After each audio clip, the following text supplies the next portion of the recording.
Via Duce, Beth Burgess, myself, Paul Butkus, Marguerite Carnell, Thomas Elmore, Leah Glazer, Andy Horowitz, Deanna Rhodes, and Sarah Sportman. Quorum is therefore present. The following is the Historic Preservation Council's format and review of public comment procedures.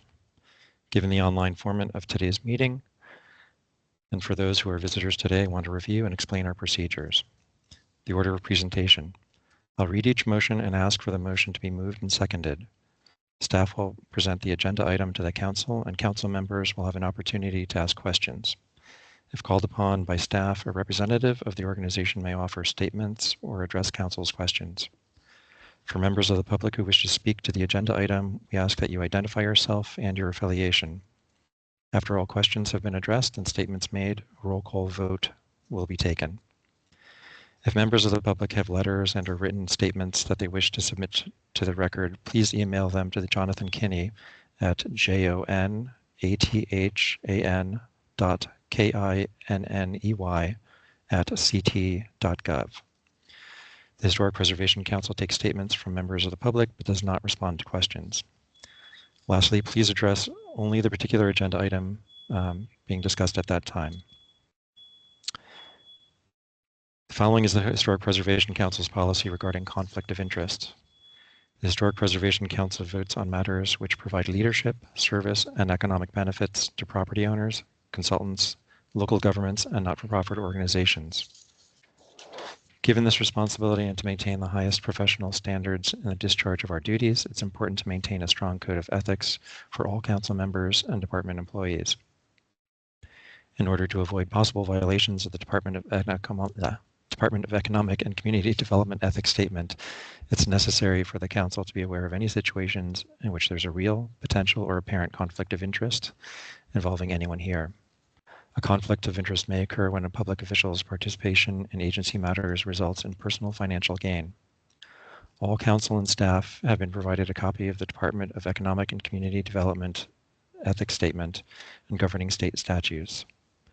Having reviewed them in today's agenda, members of the Council and staff are now asked to disclose any affiliation with entities or projects that may create a conflict of interest as defined in agency policy and pursuant to Connecticut General Statutes I-79 through I-89, entitled Code of Ethics for Public Officials. Once disclosed, the member or staff may recuse themselves from that particular agenda item.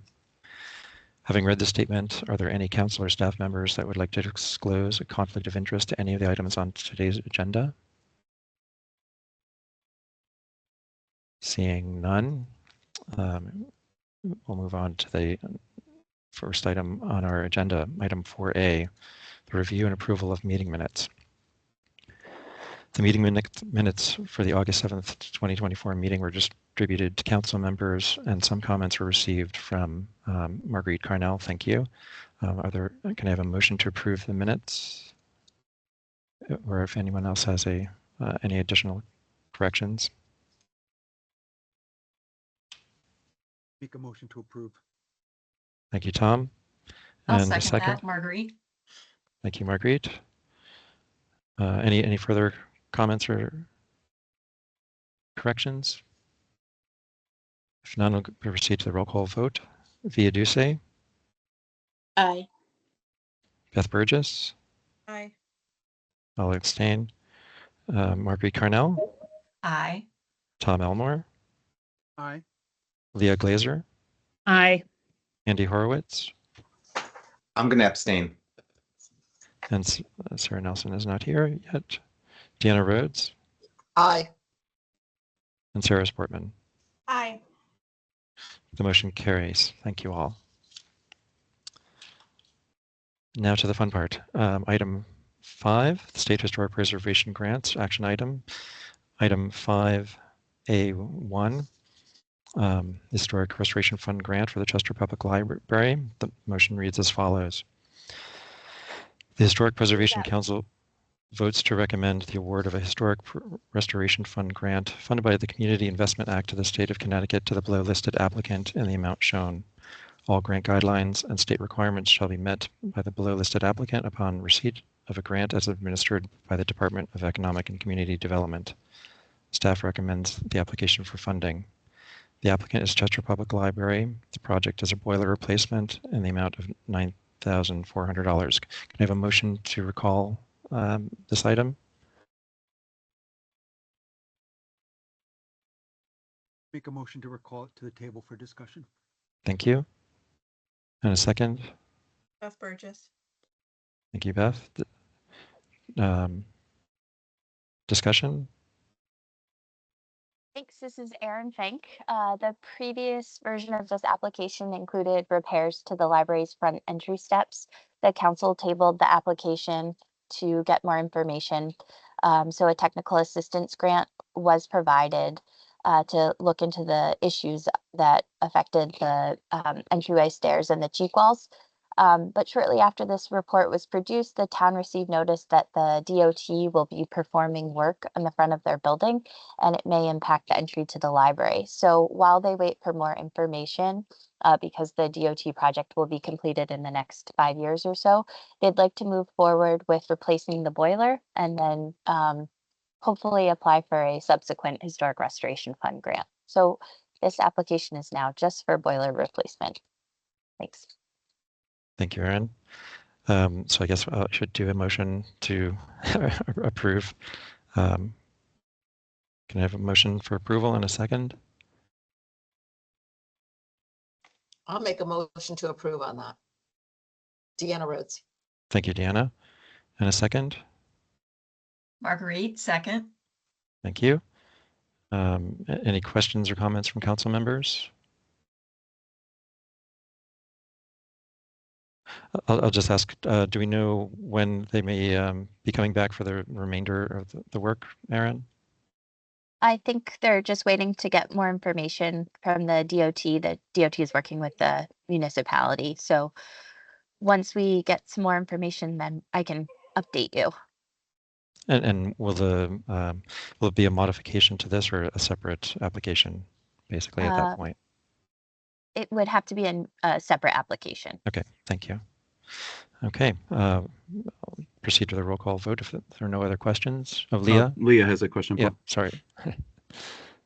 I just had a minor thing. It says, in it that the reason it's eligible for funding, it's on a state registered district, but I don't see where it even lists the name of the district. If that could just be added. Sure. Yep. Yeah, just to be again clear about why it's getting funded. Yep. And always and if I don't know how long it is. If it's too long, don't attach it, but it'd be nice to attach if it's not super long. Anyway, thanks. Sure. Yep. Thank you, Leah. Beth Burgess? Thanks. I'm just wondering who's overseeing the project of the boiler replacement only, that is? It's the municipality. Okay, great. Thank you. Any additional questions or comments?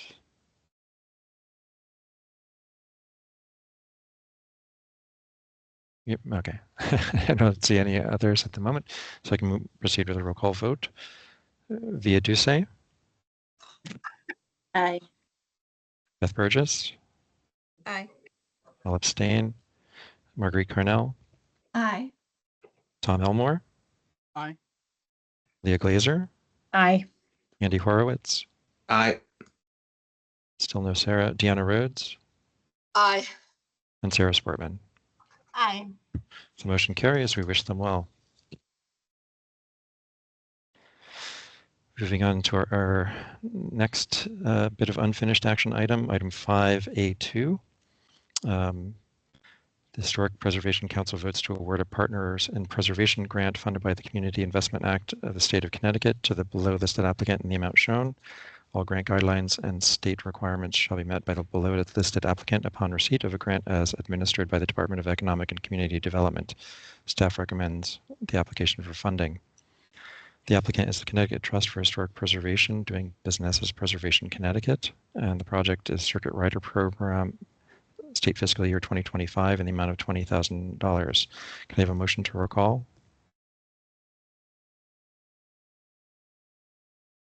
I make a motion to recall to the table for discussion. Thank you. And a second?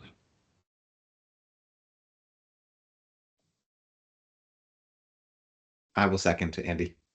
Thank you, Andy. Discussion? Great. Good morning, everybody. So we awarded the annual Circuit Rider grant to Preservation Connecticut in May in the amount of 300,000. So this represents an increase of an additional 20,000.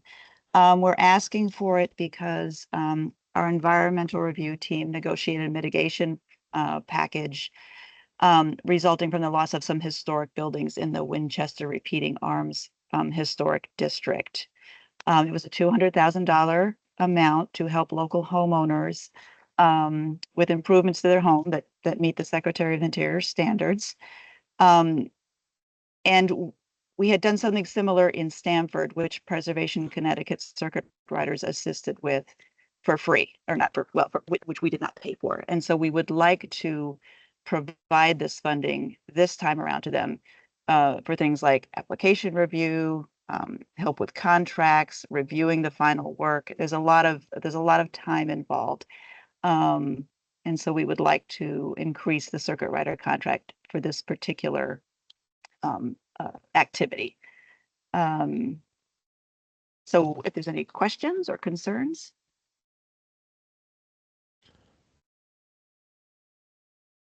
Hearing none at the moment, I guess I can have a motion to approve. Paul, Yeah. sorry, I have a question. Oh, sorry. Yeah. I Thanks, couldn't Tom. get my hand up fast enough. Okay. Mary, I got really confused on the numbers, and I think you just clarified it for me. But could you review the $200,000, the $300,000 for the original grant, and the 10% for $20,000? Sure. I wasn't able to track that. Okay, so the $300,000 was the Circuit Rider grant for the fiscal year. The Right. 200,000 was mitigation paid by the developer that's doing the work. Gotcha. The 20,000 represents 10%, but we didn't want to take it out of the grant. We wanted I said grant, I'm sorry. We didn't want to take it out of the mitigation amount. We wanted to Yeah. put all 200 into the homeowners. So it's on Okay. top of that. Thank you. Sure. Thanks, Tom. That was a little bit interesting to follow Yeah, in the writing. sorry. Any further questions? If none, I'd like a motion to approve and a second. Then we'll proceed with the roll call.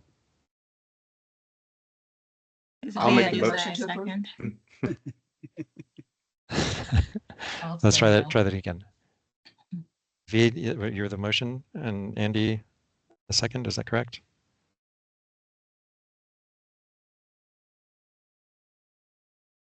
He said yes. Okay. Sorry, yes. Thank you. Okay. Now for the roll call. Via Duce, Aye. Beth Burgess, Aye. I'll abstain. Marguerite Carnell, Aye. Tom Elmore, Aye. Leah Glazer, Aye. Andy Horowitz, Aye. Deanna Rhodes, Aye. and Sarah Sportman. Aye. Motion carries. Thank you. Okay, moving right along. Item 5B1. It's a survey and planning grant for the First Congregation Church of Cromwell. The motion reads, the Historic Preservation Council votes to recommend the award of a survey and planning grant funded by the Community Investment Act of the State of Connecticut to the below listed applicant in the amount shown. All grant guidelines and state requirements shall be met by the below listed applicant upon receipt of a grant as administered by the Department of Economic and Community Development. Staff recommends the application for funding. The applicant is the First Congregational Church of Cromwell, and the project is consulting services of a 36 CFR qualified historical architect/engineer team to prepare architectural plans and specifications for Church Bell Tower, First Congregational Church of Cromwell, built in 1840 at 355 Main Street, Cromwell. The amount requested is $20,000. Can I have a motion and a second?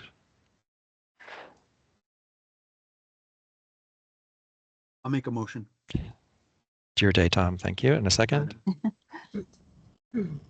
I'll second, Leah. Thank you, Leah. Discussion? Thanks. So staff recommends approval. The church competitively selected Cirrus Engineers to do a condition assessment and identified this project as critical. They do plan to come in with an HRF application, not this year, but the following year. So the proposal for the plans comes from Cirrus, so it's a solid budget proposal. So we would like to help fund this so that they can move forward with HRF.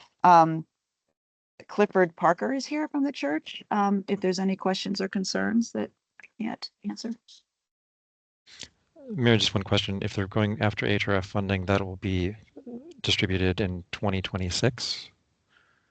Because 2025 is already... Yes, it would be for the October 2025 round, which would be awarded, hopefully, if awarded, in January of 26, correct? Okay. Questions from council members?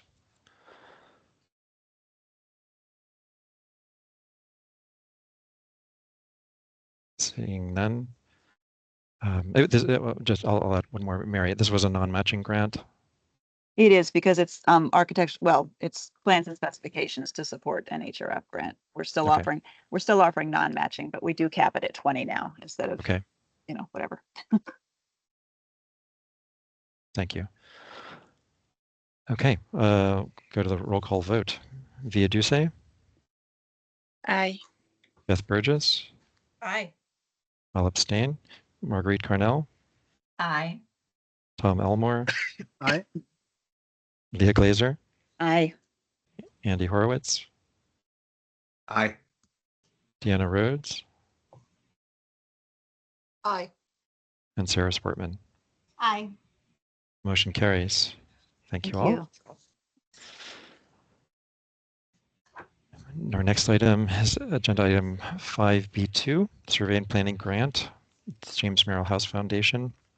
The Historic Preservation Council votes to recommend the award of a survey and planning grant funded by the Community Investment Act of the State of Connecticut to the below-listed applicant in the amount shown. All grant guidelines and state requirements shall be met by the below-listed applicant upon receipt of a grant as administered by the Department of Economic and Community Development. Staff recommends the application for funding. The applicant is the James Merrill House Foundation, and the project is a consulting services of a 36 CFR qualified historical architect/engineer team to prepare architectural plans and specifications to address water infiltration at the James Merrill House, built in 1901 at 107 Water Street in Stonington. The amount requested is $20,000. Can I have a motion to approve in a second? So moved, Beth Marguerite. Burgess. Oh, sorry. Marguerite, motion, and Beth second. How's that? Discussion? Sure. So staff recommends approval of this application. We actually funded the NHL nomination that they but succeeded. They did fund their own CAP grant. And as you can see from the application, in that assessment, they identified the water infiltration. So we would like to help them get the necessary plans and specifications to address those issues, since those seem to be the most critical at this point. I do not know. We did invite somebody from the James Merrill House Foundation, or the James Merrill House, but I don't see them on the participant list. They might be here, but I would be happy to answer any questions and concerns. Any questions from council members? Hi, this is Meg Lyons. I am on the board of the Merrill House. So Great. I thanks. helped, create this application. So if there are any questions. Thank you, Meg.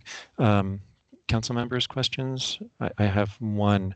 There was one mention of the HVAC system and dehumidification kind of exacerbating the water infiltration issues, but in the discussion of the actual work, that didn't seem to be discussed in any further detail. So, Right. Can you elaborate on that? Mary, did you want to say something? Yeah, well, I was just going to say, I was going to look at the scope that the estimate is based on, but I don't know if the HVAC and dehumidification is already taken care of or is under a separate. It's, as far as I know, it's taken care of. We have split systems that we put in the building. And specifically with regard to James Merrill's historic apartment, we actually have humidity monitors. So we are watching humidity very carefully and making adjustments to assure that the apartment and its contents are well taken care of. It was just the way that it was worded in the application. It sounded like there was a problem with getting rid of the condensate water or something within the building, creating problems, but that's probably not the case. Yeah, the only thing I can think of is that if there's condensate water, it's coming from units on the roof or outside the building, like as a split system.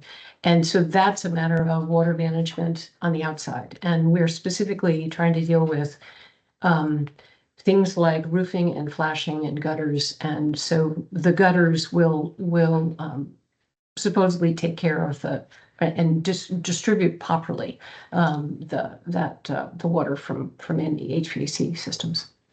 Thank you. Beth Burgess? Thanks. I really just have a comment. I wanted to congratulate you on a really well-prepared application here. A lot of great information in the surveys and the plans that are attached. Thank you for that. You're welcome. Thanks. Any further comments or questions? Seeing none, we can proceed to the roll call vote. Via Duce, Aye. Beth Burgess, Hi. I'll abstain. Marguerite Carnell, Aye. Tom Elmore, Aye. Leah Glazer, Aye. Andy Horowitz, Aye. Deanna Rhodes, Aye. and Sarah Sportman. Aye. The motion carries. We wish you well. Thank you. Thank you.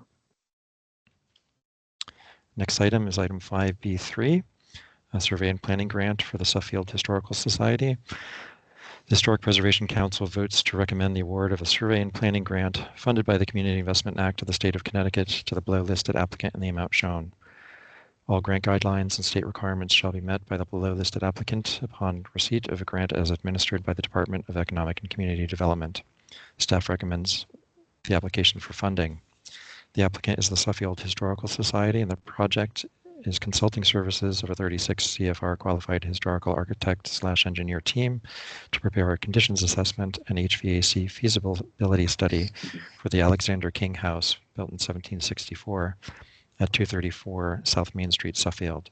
Amount requested is $20,000, and it's a $40,000 total project. Motion to approve in a second.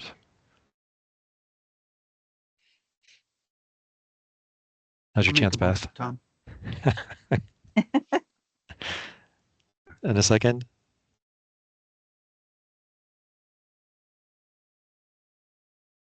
I'll second, Leah. Thank you, Leah. Discussion. Okay, so staff recommends approval of this application.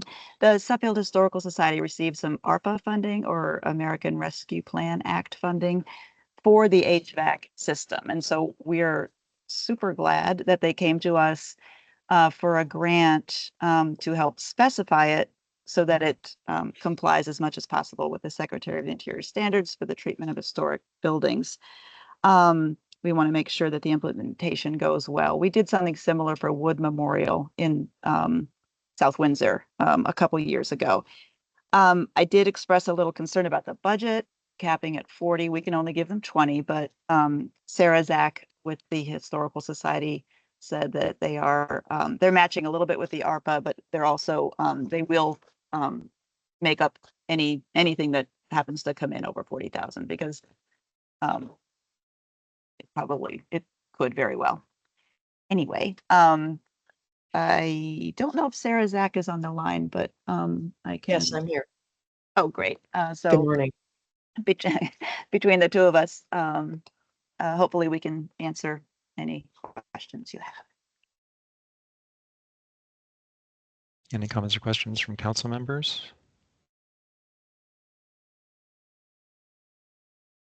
I'll just say, glad you got your funding without having the plans and specs for the ARPA, because other jurisdictions haven't been following that procedure. So kudos for that. Any other comments?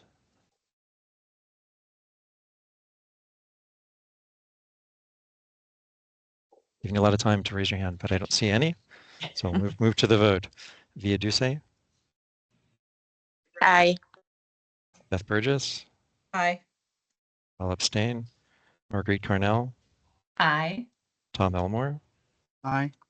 Leah Glazer, Aye. Andy Horowitz, Aye. Deanna Rhodes, Aye. and Sarah Sportman. Aye. The motion carries. We wish them well. Thank you.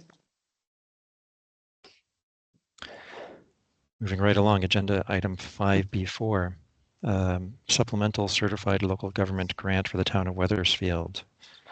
This is related to item 5B5. So Mary, do you want to do one joint discussion on the two? We'll have to do two separate votes, but I think the That'd be discussion great. applies to both. Great.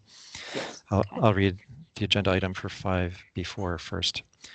The Historic Preservation Council votes to award a supplemental certified local government grant funded by the Community Investment Act of the State of Connecticut to the below listed applicant in the amount shown. All federal and state grant guidelines and requirements shall be met by the below listed applicant upon receipt of a grant as administered by the Department of Economic and Community Development. Staff recommends the application for the funding. The applicant is the town of Weathersfield, and the project involves consulting services of a 36 CFR qualified historical architect/engineer team to prepare architectural plans and specifications for interior work on the old Academy building, constructed 1801 to 1804 at 150 Main Street, Weathersfield, in the amount of $20,000. Can I have a motion and a second? I'll make that motion, Deanna Rhodes. And a second? I'll second it, Sarah. Thank you, Sarah. You. Discussion? Okay, so as you mentioned, Paul, the town of Weathersfield, a fairly newly minted certified local government, is coming in for a supplemental CLG grant to be matched with the federal historic preservation enhancement grant. The budget on the supplemental needs to be modified. I'm sorry I didn't catch it, but we did have to lower the cap on the supplemental to 20. So, and the applicant knows this. So we're awarding them 20, or hopefully, under the CLG grant and 20 under the HPEG grant. And so that would be a total award of 40,000 for a budget of what they're estimating to be 80,000, which they will, which the town is committed to meeting, because the building, I believe, has, it has been in need of assistance. And so it's great that they're committing to this resource. And Vlada Ragoniz is on the line, in case I can't answer any questions or comments or concerns. Thanks for the clarification on the amount, Mary, because it was a little bit confusing with the wording of the application, talking about the 30 and everything else.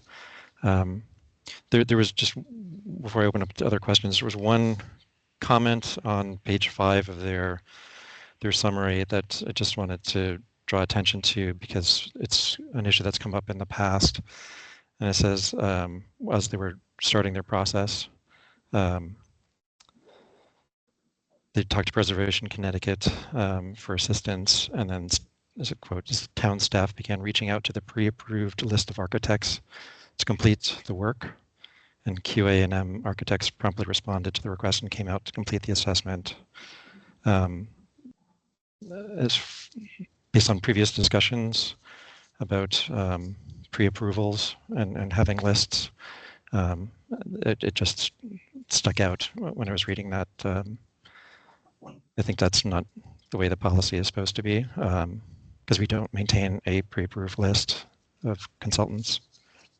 That is correct. Oh, sorry. May I just Yeah, clarify? that is- That was for the sure. structural assessment that was funded through Preservation Connecticut. That's not in terms of this grant funding request. That's for work that has already been completed for a structural assessment through that agency. So that's just to show that we've already completed other work and that we're really looking to preserve this building and just efforts that have already been taken. Understood that it references previous work, but my comment was more about there's a policy for the SHPO grant kind of process that there is no pre-approval list, and we through SHPO we can't make recommendations. So Yeah, and I will confirm and clarify that for the record.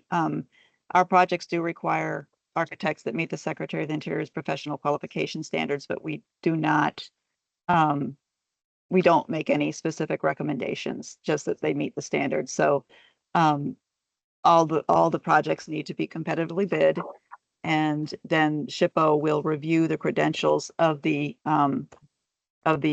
consultant that the grantee wants to use to make sure that they meet the standards. And you're right, our grantees do use that language, and we I clearly did not catch Whoa. this one, but we make every effort to clarify that we're not in a position to be recommending consultants or contractors. right, and so assuming that this project at the 80,000 limit or expected budget would go out to bid. Yes. Okay. Questions, comments from council members?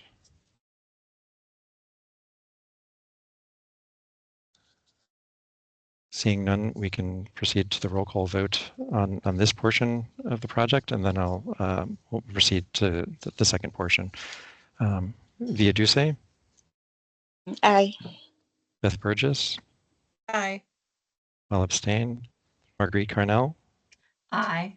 Tom Elmore, Aye. Leah Glazer, Aye. Andy Horowitz, Aye. Deanna Rhodes, Aye. and Sarah Sportman. Aye. Thank you all. And now I'll read the motion for 5B5, which is a companion motion. The Historic Preservation Council votes to award a certified local government historic preservation enhancement grant funded by the Historic Preservation Fund of the Department of Interior, National Park Service, to the below listed applicant in the amount shown. All federal and state grant guidelines and requirements shall be met by the below listed applicant upon receipt of a grant as administered by the Department of Economic and Community Development. Staff recommends the application for funding. The applicant is the town of Wethersfield, and again, it's the same project, consulting services of a 36 CFR qualified historical architect engineer team to prepare architectural plans and specifications for interior work on the old Academy building, 1801 to 1804, 150 Main Street, Wethersfield, in the amount of $20,000.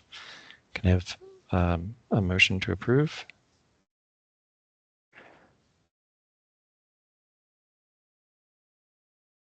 I'll make a motion to approve. Thank you, Tom. And a second? I'll second, Paul. Marguerite. Thank you, Marguerite. Any further discussion, or just Yeah, move to the? I have Yeah, Tom. I have a request. Mary, before any paperwork gets signed between your staff and the applicant, can you go back and have them change the 30,000 to 20,000 just so that all the paperwork is in order? Of course, of course. That would be And great. the Thank you. motion is also always made part of the contract, so that's clear too. But yes, I will. All right, Yeah. thank you. Sure. Thank you, Tom.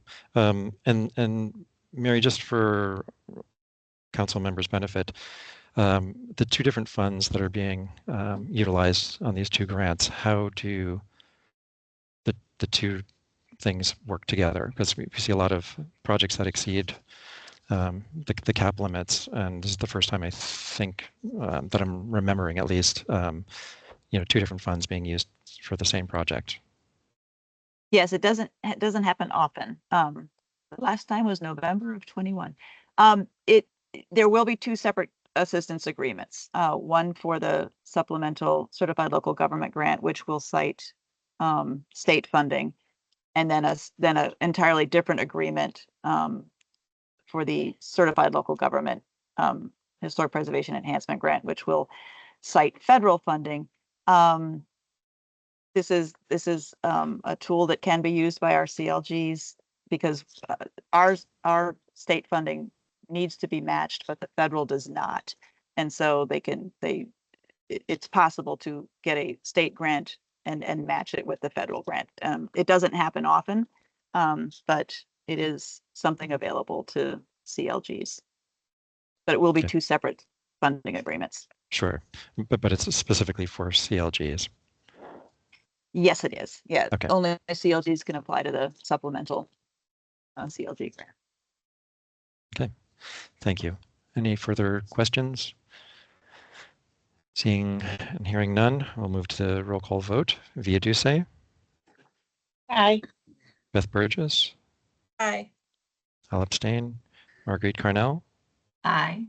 Tom Elmore, Aye. Leah Glazer, Aye. Andy Horowitz, Aye. Deanna Rhodes, Aye. and Sarah Sportman. Aye. Motion carries. Thank you. Wish them well. Moving right along, item 5B6, Historic Preservation Enhancement Grant for the Town of Wilton. Historic Preservation Council votes to award a certified local government historic preservation enhancement grant funded by the Historic Preservation Fund of the Department of Interior, National Park Service to the below listed applicant in the amount shown. All federal and state grant guidelines and requirements shall be met by the below listed applicant upon receipt of a grant as administered by the Department of Economic and Community Development. Staff recommends the application for funding. The applicant is the Town of Wilton, and the project is a pre-master planning historic preservation guide for Cannondale, and the amount is $20,000. Could I have a motion to approve in a second? So moved, Beth Burgess. You got it. In a second?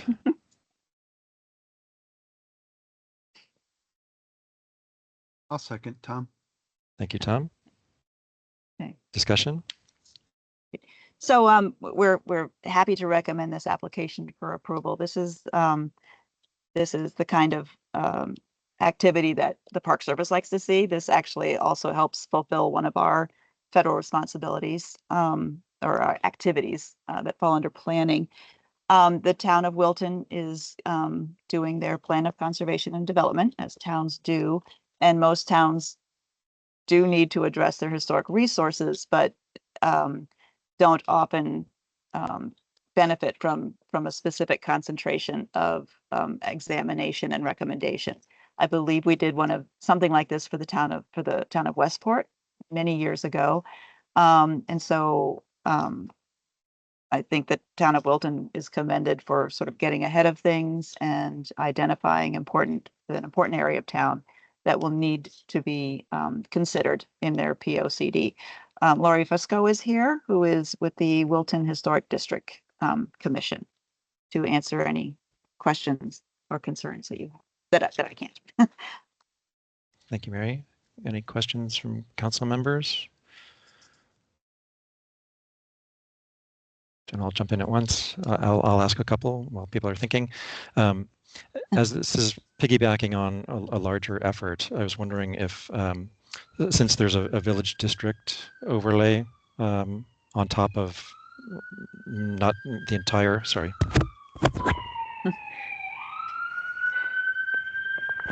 Sorry about the sirens in the background. Since the village district overlay doesn't expand over the entire historic district, I know under that legislation creating those, there is the opportunity to create design guidelines for what happens within a village district. I didn't know if there were any design guideline documentations or modifications to the zoning that were currently in effect, or if this effort would lead towards creating those, because it is a specific provision of the village district legislation that allows for a greater level of control. So I was kind of trying to figure out exactly what the goal of this particular study is. It's already a historic district. It's got the village district overlay, and then going into a larger process. So if we can just have a little bit of a discussion about the intent as to what the outcome is going to be, that'd be great. Yeah. Hi, Paul. Thank you so much for that question. And I think what this addresses is a larger concern that we're having in our town with that district overlay that's overseen by a different committee that addresses those specific issues. We just came into a situation where this is demonstrated how the process doesn't take into consideration the historic nature of things. We just had something that went through their design review board that's not in a historic district, but it is a historic property in Wilton, and it goes first to them, but they don't really comment on historic. They're just looking at design. So we can write to them that they're also not open to public comment. So we're very limited in what influence we have over that department. So by the time anything gets to us, if it's something, say, for like a demolition situation, it's so much further down the line. So what we're hoping to accomplish with this is to set some guidelines. And this is a pre-planning grant because our planning and zoning department would be doing their overall master plan. But we want to have this in place so they have some guidelines. And so we can put the historic nature of that particular area first and front and to be considered with the overall plan, where we fear that otherwise it would be ignored. Just to give you a little history, and I think it was outlined as well in this application, but the area is a national registered historic district. We had some time ago, previous to my tenure on this commission, had applied for a local historic district there. And I believe it got through the state and approved, and then it was turned down by our selectmen. And because of that, we don't have a local historic district there. So we need to have some sort of guidelines to be a foundation for folks for the future, because this particular area also, as I outlined in the application, also has some concerns with flooding. I know that with the recent storms that happened, there was a lot of flooding in that area, and we just fear that what's going to happen is if we don't have something in place, there's going to be larger developments. Someone tried to do that in that particular area. And fortunately, we bought some time because there isn't a sewer line that wasn't approved to attach. But this is inevitable that people are going to be trying to do things that are completely out of scale. And we just fear that this area is going to get ignored. And we're trying to do what we can to try to preserve it ahead of time. As Mary indicated, we're trying to get ahead of the problem. I hope that answered your question. If it didn't, I'm more than happy to try it a different way. That's helpful. It's just, I would just suggest looking at the village district, the language in there, because that may be helping you achieve those goals, because it's specific about maintaining the character and protecting resources. So you already have something in the block. And would you be able to use what's discovered through this particular investigation for the other districts that you have throughout town? Because we have like 8 of them or something. Well, we have 5. Actually, there's 6 noted, but one of them, Historic District 3, was absorbed because that property was moved to the Historical Society campus. So there's really actually 6, 5, but number 6 also had an extension done. So it could be something we could consider, because I know also on our plan of conservation and development is to also do this entire exercise up in Georgetown area. That is more of a residential area, so that would probably be addressed a little bit differently. But it's something that we could consider as a template for when they address that. But right now, this seems to be the one that's kind of gaining some attention. Thank you. Because of the commercial space. And I think another thing that's important is because of the commercial space that's there, we're also seeking suggestions as to what would be a proper infill in those areas for historic buildings, or perhaps what they would suggest that area could become. Because right now it's kind of stagnant. There's not really a whole lot of commercial space that's being utilized. There's a couple things down there. There used to be a really fantastic restaurant, and I think that they've opened that again under different vendors. But the area itself has so much potential. I mean, and it's really adorable. And we would really love to see something better get developed there, and something that would actually be thriving for our town and for the people that own the commercial space there. I think it would benefit everybody. And of course, the underlying is to preserve all those beautiful historic homes that are there. Thank you. Any council members have any additional questions or comments?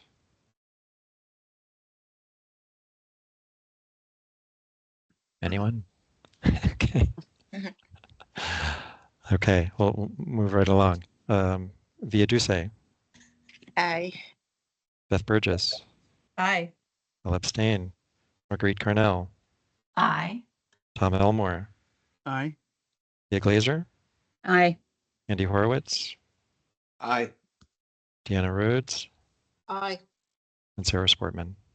Aye. The motion carries. Good luck with your project. Thank you so much. I wanted to thank everybody, and Mary, thank you so much as always for your guidance. This is my first time, my first foray into grants. So next steps, may I ask just, do I need to stay on the Zoom for starters? Is there going to be instructions at the end, or is somebody going to send some? I'll email you after the meeting with next steps, contract and RFP and all of that. Okay. Wonderful. Thank you so much. I appreciate it. Yeah. It's very encouraging. Thank you so much. Thank you. Bye now. Our next section is section 6, the State Register of Historic Places nominations. 6A is an unfinished action item. The listing to the State Register of Historic Places, the George and Ruth Bartlett House at 111 Goose Lane, Guilford. Can I have a motion to recall? I'll make that motion. Thank you, Marguerite. And a second? I will second it. Andy? Thank you, Andy. Discussion? Oh, Good morning, oh, everyone. This is Marina Wisniewski. I'm sorry, Paul. But it's okay. I think we're okay. We're all right. All right. Marina Wisniewski, State Register Coordinator. Staff recommends approval of listing of the George and Ruth Bartlett House located at 111 Goose Lane, Guilford, to the State Register of Historic Places under Criterion 1 at the local level for its association with the abolition movement in Guilford as the home of Captain George Bartlett, and under Criterion 2 at the local level in the area of architecture as an example of the work of John Frederick Kelly, an architect noted for his colonial revival style renovations and expansions of earlier houses. The majority of alterations are related to the renovation campaign by Kelly, with the exception of the 1950s restaurant wing, but the building maintains the majority of its location, design, materials, workmanship, feeling, and association of a colonial revival residence that was also the home of a notable member of the abolitionist movement. Jordan Sorensen, author of the nomination, is here to help me answer any questions you may have. Just a note, based on your comments from last meeting, Jordan has already incorporated those suggestions and edits into the final comment, including Marguerite's edits. Also on the line, I believe, are several representatives from the property owner, Yale New Haven Health. Thank you, Marina. Questions from council members?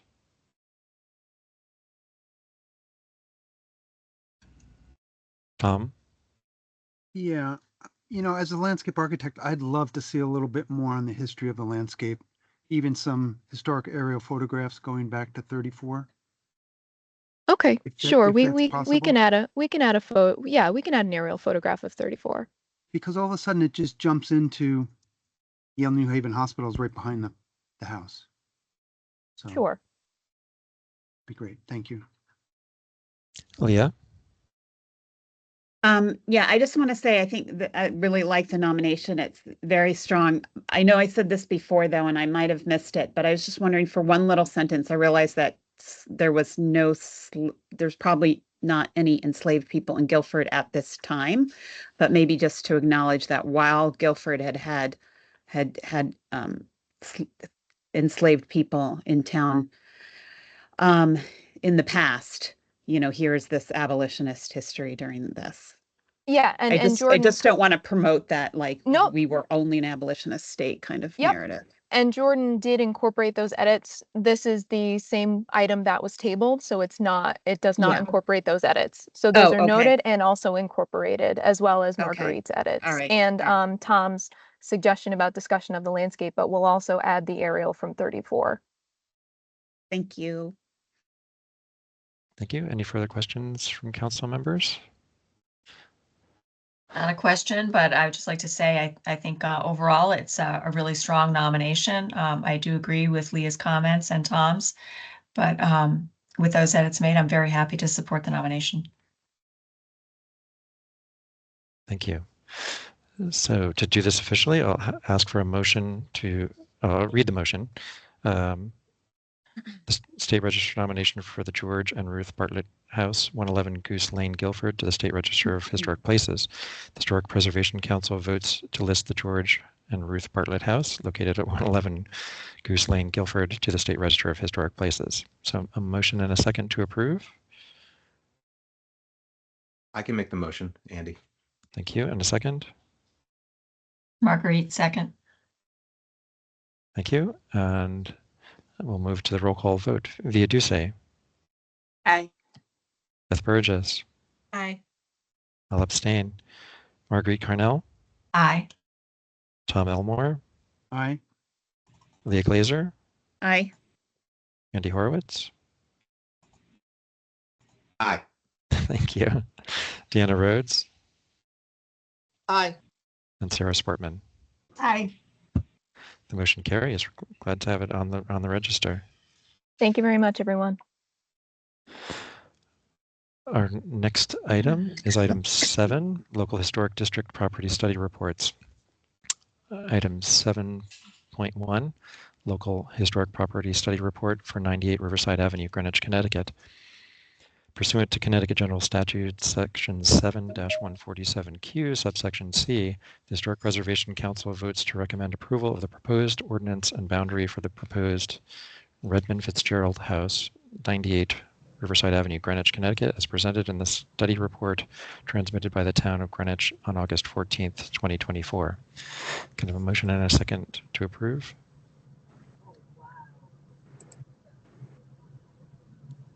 I'll make a motion for Tom.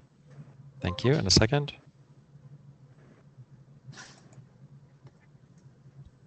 Anyone?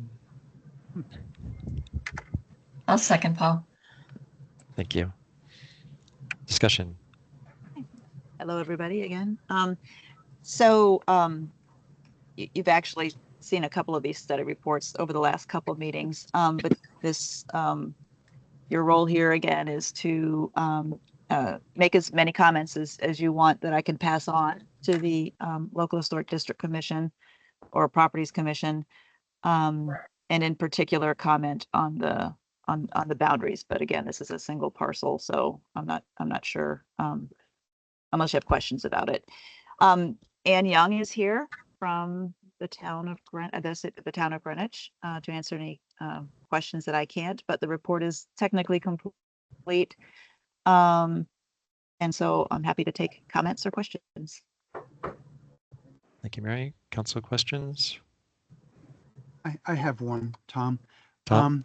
Mary, I just want to send out a kudos to the author for that first paragraph. It really sets the stage wonderfully for the rest of the report. So thank you for that.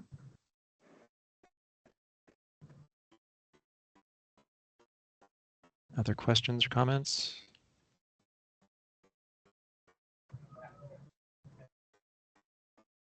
Anyone? It was very, very interesting to learn about this house. Yeah, Great I'll report. just say that I learned a lot from the report, so I'm grateful for it. Thanks, Andy. Okay. We'll move to the roll call. Via Duce. Very good report too. Aye. Beth Burgess. Aye. I'll abstain. Marguerite Carnell. Aye. Tom Elmore. Aye. Leah Glazer. Aye. Andy Horowitz. Aye. Deanna Rhodes. Aye. And Sarah Sportman. Aye. The motion carries. Thank you very much. Keep up the good work. That was Ann. Thank you. Our next item is item 7.2, Historic Property Study Report for 515 Stilson Road, Fairfield. Pursuant to Connecticut General Statute, Section 7-147Q, subsection C, the Historic Preservation Council votes to recommend approval of the proposed ordinance and boundary for the proposed Caroline and Walker Sherwood House, 515 Stilson Road, Fairfield, Connecticut, as presented in the study report transmitted by the town of Fairfield on August 12th, 2024. You have a motion and a second for approval? I make a motion to approve, Tom. I will second it, Andy. Thank you, both. Discussion? All right. So again, I'll be happy to take any comments or answer any questions to pass on to the Historic District Commission. This house is actually, you all listed it on the state register. I'm not sure how long ago, but it is listed on the state register. But the owner would like to add a little extra protection to it by having it locally designated. So it obviously has, full approval of the owner, who I believe is online, Darren, Dr. Darren Raymond Locke, although she said she was having audio problems earlier. So, but I would be happy to take comments and answer any questions. Any comments or questions from council members? Leah? Hi, just an overall comment. I thought both of these were really good, but just as a, I don't know, practice and suggestion for these local histories, to try to make more direct connections, connecting the local to the national. There's a lot of negativity in terms of the value of local history because it tends to be so isolated, and just to make, just to provide that big national context to understand, that the local is, a microcosm of what's going on more broadly, just as general practice. So I think people just get in, dive into the weeds and we don't see the big picture. So. Thank you, Leah. Tom? Yeah, Mary, my only question is, I was not able to find out how big the property is in this application. So if a sentence could be added to that, that would be great. No problem, Tom. I'll do that. Okay. Any further questions? Comments? Hearing none, we'll move to the vote. Via Duce? Aye. Beth Burgess? Aye. I'll abstain. Marguerite Cornell? Aye. Tom Elmore? Aye. Leah Glazer? Aye. Andy Horowitz? Aye, yeah. Thank you, Andy. Deanna Rhodes? Aye. And Sarah Swartman? Aye. The motion carries. Thank you so much. Well. Okay. I will turn it over to Jonathan, because I guess the next, do we have anything from Todd? Jonathan? I was just going to ask Todd if he wanted to provide any update. I don't know that we've heard back from OEG, but I'll give him the opportunity to update us if he wants to. Hi, all. Todd Levine here. I just talked to the AG's office. We are trying to schedule a discussion with the owners of the South Main Street in Norwalk sites for a week from next week. So the last week of the month is what we're trying to schedule right now. Thank you. If anybody has any questions, happy to answer.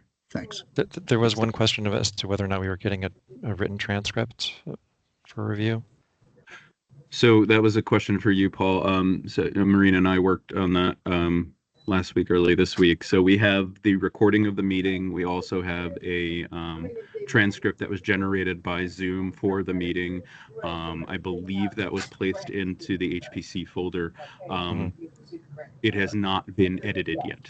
So it's a raw transcription from that has been generated from the online system. If you would like us to go through that and correct it to the point, to the extent we can certainly do that. Let me know how you want to, or if you want to talk offline about how you want to handle that. I'm happy to do that as well. Thank you. I think one of the primary concerns was making sure that the OEG's office had access to the full documentation. Yep. So we have the full recording and the raw transcript as well. Okay. Thank you. We'll move on to item 9 or item 11. Sorry, the report from Jonathan. Yeah. Thank you, Paul. Good morning, council members. I just wanted to follow up with you briefly on the statutory training that we did a few weeks back. I had sent out a document sort of summarizing the next steps, action items from that training. I hope you all had a chance to look at that. I just wanted to let the folks know that weren't able to attend that I did share out the PowerPoint slides, so please take a look at those if you can.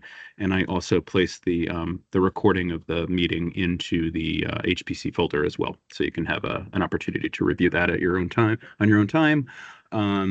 There was a question about the statutory comment regarding reimbursement of council members for necessary expenses. I have reached out to our fiscal folks, and I'm just waiting on a response to that as to what that process would look like should a council member put in a request. And then I also just wanted to follow up very quickly. We had talked about potentially creating a small working group, essentially, with a few members of SHPO staff and a few members from HPC to take on a number of items, including reviewing the statutory language for potential technical corrections, which we could certainly do as part of a DECD bill for the next legislative session. Not this upcoming, but the next, so probably fall 25, we'd be looking to submit that. And then the other item would be to create a working document that would outline SHPO and HPC's sort of common understanding of our working practices that might not necessarily be completely clarified in the statutory language, but those practices as they've evolved over time, so that as we move forward with new members, new SHPO staff, those practices are documented and are not lost to time. So I am putting out a call for volunteers to the council. I think we're looking for maybe 3 members of council. If you're interested in serving on that working group, please let me know. You don't have to answer now, but follow up with an email and let me know if you'd be interested in joining that discussion, and we'll try to get a meeting of that group together shortly. So I believe that's all I have. Again, just email me if you are interested in joining. Any questions?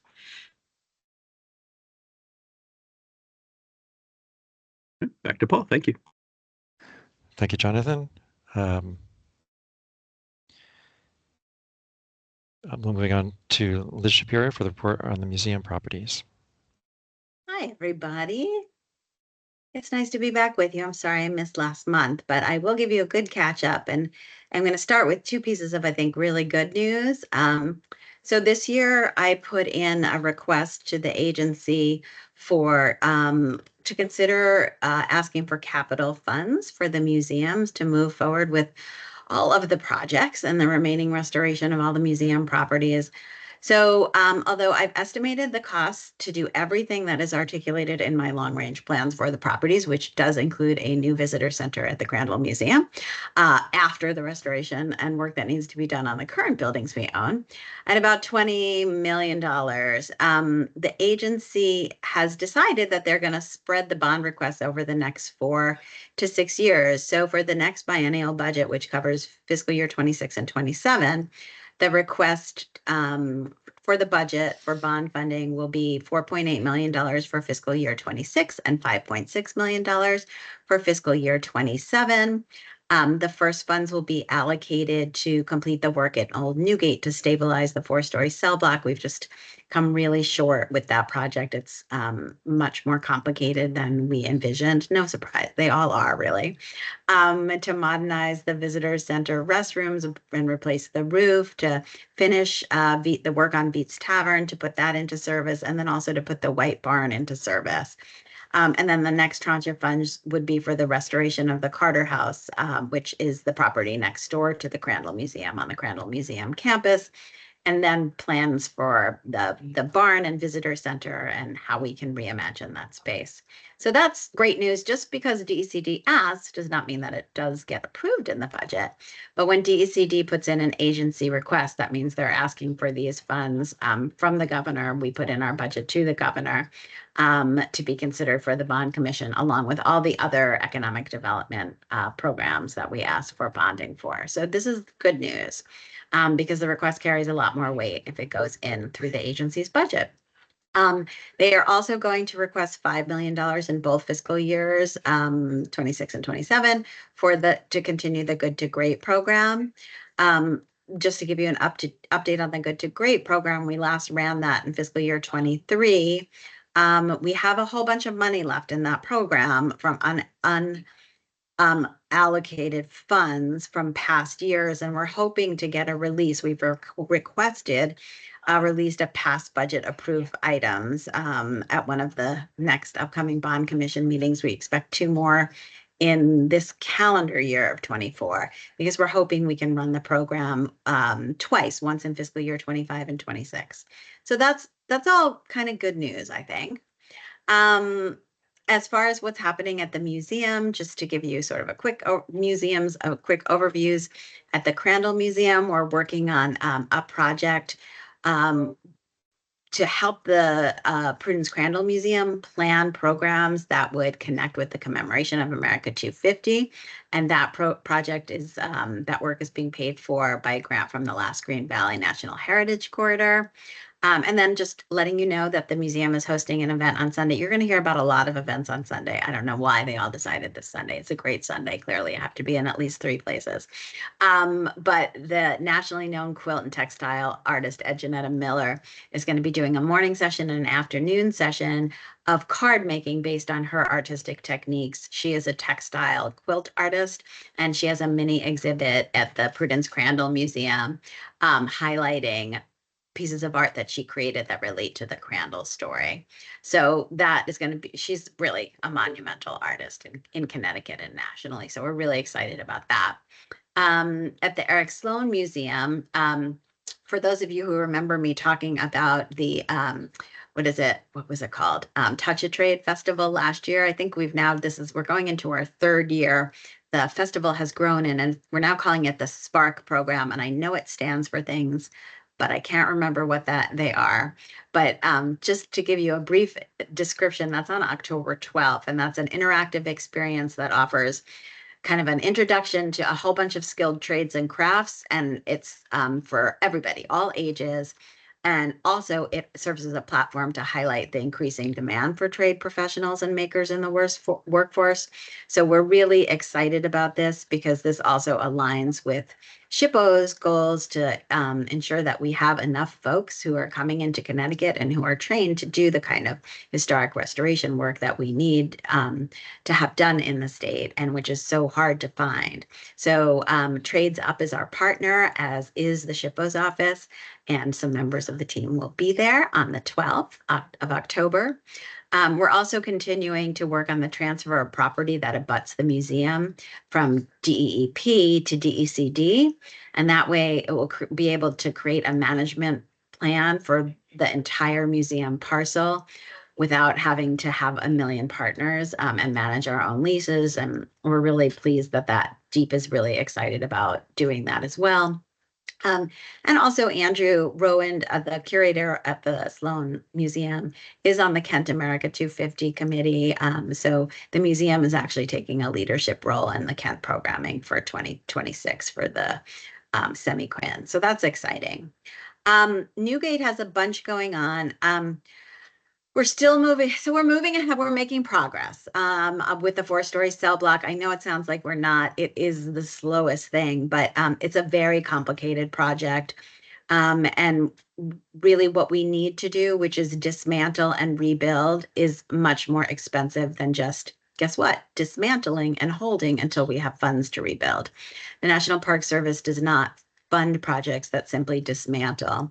So we've been working on a way of stabilizing that. And, kudos to Kathy Labadia, Mary Dunn, Morgan Bengal, who really worked hard on trying to get approval of these plans and to clarify what we'll be doing. We are going to be moving ahead with the plans for the archaeology that is necessary in conjunction with that.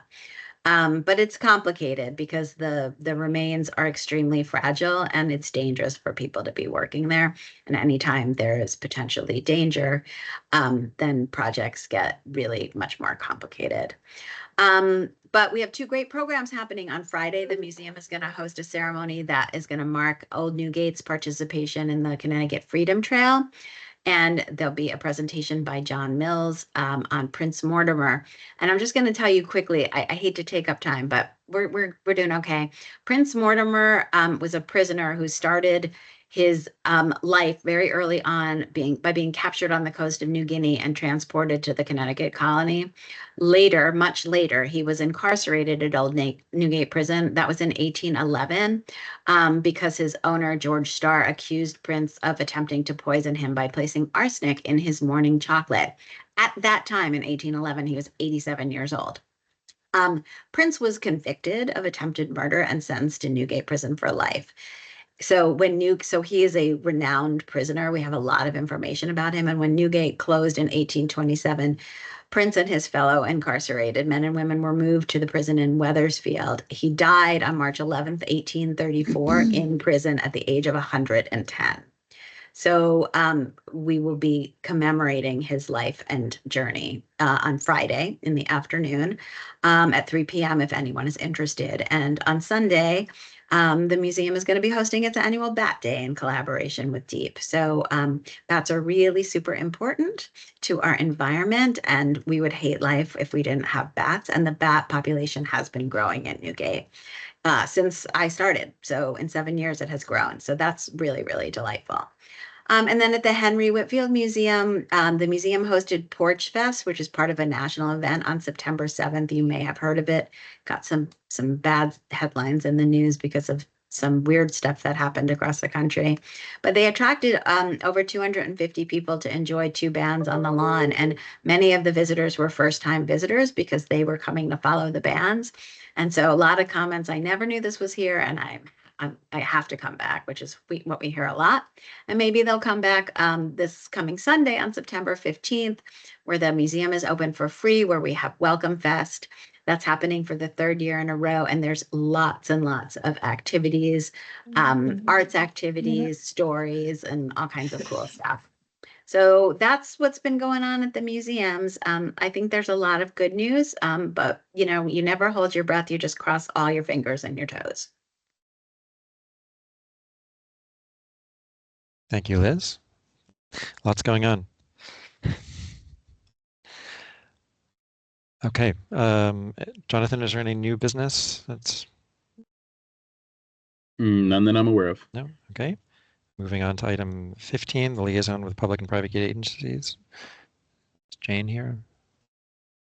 Morning, everybody. Jane Montanaro with Preservation Connecticut. Thank you very much for awarding the $20,000 addition to the Circuit Rider grant.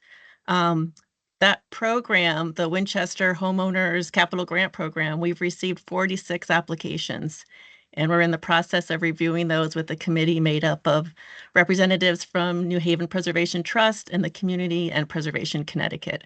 We did one meeting yesterday where we only got through about 12 of those applications. So we're really excited to be working on this project, and it's a great use of funds for that community. Thank you. Thank you, Jane. Any members of the public to speak? Nobody's registered, Jonathan? I'm not seeing any hands raised. Okay. Yep. And that brings us to the end of our meeting. Just one thing, since today is September 11th, just keep all of the people who were affected in your thoughts today, the 23rd anniversary of that tragedy, and all of the events that happened subsequent to that. Our next regularly scheduled council meeting is Wednesday, October 2nd, and I assume it will also be a Zoom meeting. So can I have a motion to adjourn and a second? I'll make the motion. Deanna Tom. Rhodes, motion to adjourn.